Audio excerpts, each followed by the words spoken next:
नमस्कार मित्रों, आप सभी का स्वागत है मेरे भी यूट्यूब चैनल विकास शर्मा ऑफिशियल पर। और मैं जैसे आपको लोक संत पढ़ा रहा हूँ राजस्थान के, तो उसका भाग 2 और इम्पोर्टेंट लेके आया हूँ जय जाम्बू जी की। ठीक है, जाम्बू जी।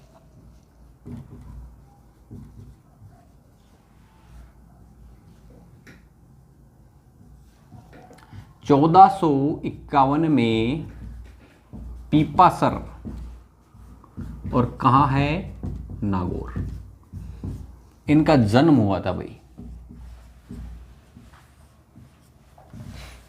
बचपन का नाम था धनराज, अन्य नाम गूंगा गहला, प्रकृति वैज्ञानिक। प्रकृति वैज्ञानिक इनको इसलिए कहा गया है कि इन्होंने पेड़ पौधों को बहुत महत्व दिया है पूरे जीवन में। इन्होंने एक दोहा बोला था, सिर साठे रूख मिले रूख रहे तो भी सस्तो जाना। सिर साठे रूख रहे तो भी सस्तो जाना, यानी सिर कटने के बाद भी अगर कोई पेड़ बच जाता है तो भी वो सस्ता है, यानी सर की कीमत से ज़्यादा है। किसकी? रूख। रूख यानी पेड़ पौधे। ठीक है। 1451 में जन्म हुआ पीपासर नागौर में, और ये राजपूत पंवार परिवार में हुआ था। ठीक है। इनका नाम था धनराज बचपन का, अन्य नाम था गूंगा गहला, प्राकृतिक वैज्ञानिक। और प्राकृतिक वैज्ञानिक मैं क्यों कह रहा हूँ? इस दोहे के कारण। और इन्होंने जो इंपॉर्टेंट सीख दी, 29 नियम चलाए, उसमें भी बहुत बड़ा एक बताया कि हरे पेड़ पौधों को नहीं काटना है। ठीक है ना, इसीलिए इनको क्या कहा जाए? देखो, 1485 में समराथल दौरा, और समराथल दौरा कहाँ है? बीकानेर में 29 नियम चलाए। 29 नियमों को मानने वाले बिश्नोई कहलाए। 20 + 9 20 + 9 बिश्नोई। ठीक है।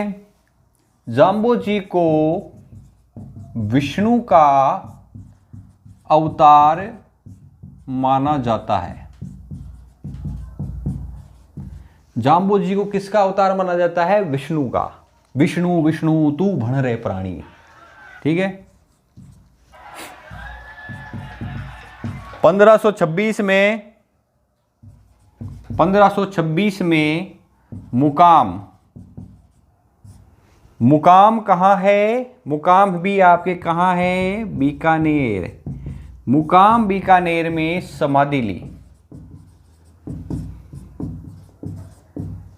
मुकाम बीकानेर में क्या ली? समाधि। और जाम्बो जी का मंदिर भी मुकाम में ही बना हुआ है। मुकाम में ही बना हुआ है इनका मंदिर। जाम्बो जी के वर्ष में 2 बार मेले लगते हैं। कब कब लगते हैं भाई? आश्विन व फाल्गुन अमावस्या को। फाल्गुन अमावस्या को इनके क्या लगते हैं?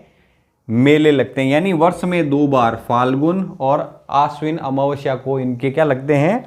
मेले लगते हैं। देखो एक बार, जाम्बो जी 1451 पीपासर नागौर कौन से परिवार में है? राजपूत पंवार परिवार में। नाम बचपन का क्या है? धनराज। अन्य नाम को क्या कहते थे इनको? गूंगा गहला या प्रकृति वैज्ञानिक। प्रकृति वैज्ञानिक यानी प्रकृति को बचाने में काफी महत्वपूर्ण भूमिकाएं थी। 1485 में समराथल दौरा बीकानेर में 29 नियम चलाए। ठीक है, इन नियमों को अपनाने वाले मानने वाले क्या कहलाते हैं? बिश्नोई, यानी 20 + 9। या फिर इनको विष्णु का अवतार माना जाता है, तो विष्णु और विष्णुई, ठीक है, यानी इनके अनुयायी भी क्या हो गए, विष्णुई। 1526 में मुकाम बीकानेर में समाधि ली, यहीं इनका मंदिर है, और वर्ष में 2 बार यहां मेले लगते हैं, आश्विन व फाल्गुन अमावस्या को।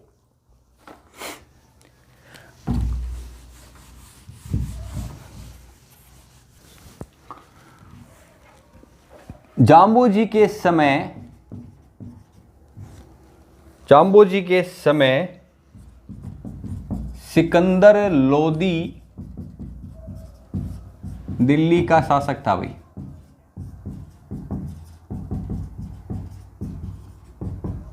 दिल्ली का शासक कौन था, सिकंदर लोदी।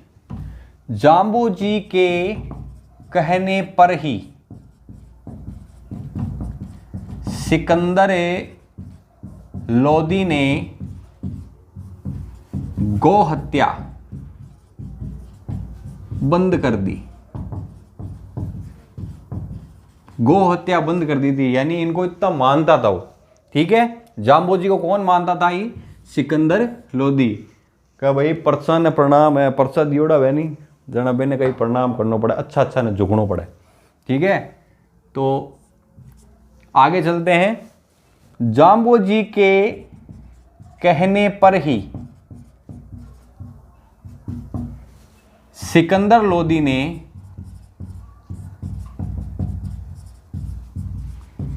बीकानेर में अकाल हो जाने पर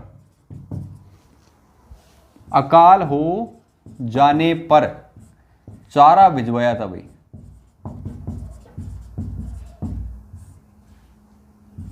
चारा भिजवाया था, यानी चारे भिजवाने का आग्रह किया था कि भाई यहां पर अकाल है, आप यहां पर क्या भेजो, चारा भेजो। तो किसने भेजा था, सिकंदर लोदी ने, ठीक है।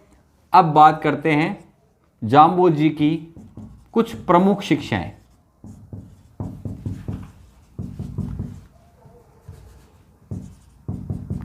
इन्होंने कुछ महत्वपूर्ण बातें कही थी, वो पहला था, देखो उसमें, हरे वृक्षों को नहीं काटना है। हरे वृक्षों को नहीं काटना है। जीव जंतुओं की हत्या नहीं करनी है। मुख्यतः इसमें कौन है, हिरण। आप देखना ज्यादातर जो विष्णुई संप्रदाय के लोग हैं वो हिरण का संरक्षण ज्यादा करते हैं। तीसरा, नीले रंग के कपड़े नहीं पहनने हैं। नीले रंग के कपड़े बिल्कुल प्रोहिबिटेड है, ठीक है। ये वीडियो मैं बना रहा हूं, मैं भी पीड़ो पैर बना रही हूं, नीलो नहीं बनाऊं, ठीक है। और चौथा और महत्वपूर्ण है, विधवा विवाह को बढ़ावा दिया था भाई। कहने का मतलब है कि विधवा विवाह करवाना है, समाज में जितनी भी विधवाएं हैं उनका पुनर्विवाह करवाया जाए। ये मुख्य सीख थी 1, 2, 3 और 4। ऐसे तो 29 नियम है, लेकिन उनमें बहुत महत्वपूर्ण ये 4 नियम है जो पूछे जा सकते हैं एग्जाम की दृष्टि से। अगले महान संत के साथ फिर मुलाकात होगी, तब तक रहे पढ़ते रहिए, सुरक्षित रहिए।